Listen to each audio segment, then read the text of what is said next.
Çin hükümeti medyası China News Network tarafından 1 Kasım'da yayınlanan bir rapora göre Uygur Özerk Bölgesi yani Doğu Türkistan'dan Çin illerine yapılan kömür transferleri ölçek ve hız olarak arttı.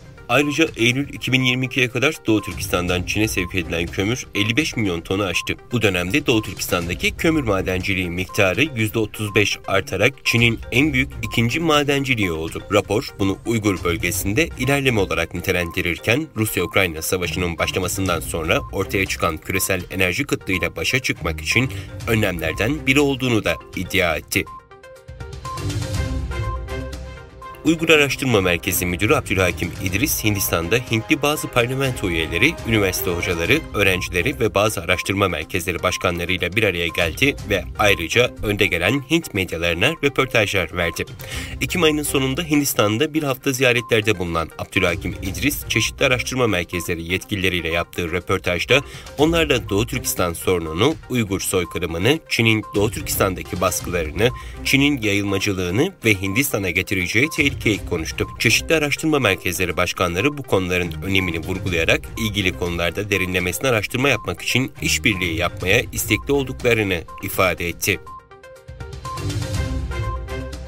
28 Ekim'de Hollandalı yetkililerin Amsterdam ve Rotterdam'da kurulan 2 sözde Çin polis servis noktasını soruşturmaya başladıklarını açıklamasının ardından Almanya, İrlanda, İsveç ve Kanada hükümetleri de ülkelerindeki Çin polis noktalarını acilen soruşturmaya başladı.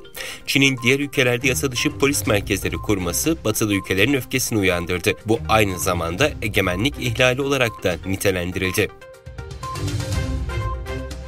Çin'de imalat sektöründeki ekonomik etkinliğin Ağustos ve Eylül aylarının ardından Ekim'de de daralma eğilimini sürdürdüğü bildirildi. Ekonomi ve Finans Haberleri Servisi'nin genel imalat satın alma yöneticileri endeksi Ekim'de önceki aya göre 1,1 puan artışla 49,2'ye çıktı.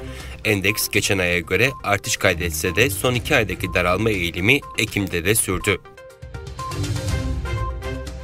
Almanya Dışişleri Bakanı 4 Kasım'da Çin Halk Cumhuriyeti'ni ziyaret edecek. Başbakan Scholz'dan burada ülkesinin yeni Çin politikasına vurgu yapmasını istedi.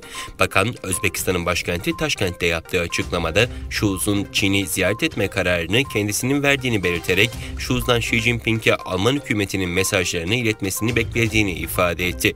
Dışişleri Bakanı, Çin'deki siyasi sistemin son yıllarda büyük ölçüde değiştiğini, bundan dolayı Almanya'nın Çin politikasının da değişmesi gerektiğini vurguladı.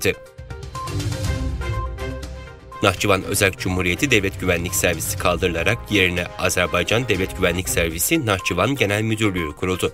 Böylece Nahçıvan Özerk Cumhuriyeti Milli Meclisi Başkanı'na bağlı olan güvenlik servisi doğrudan Bakü'deki merkezi yönetime bağlanmış oldu.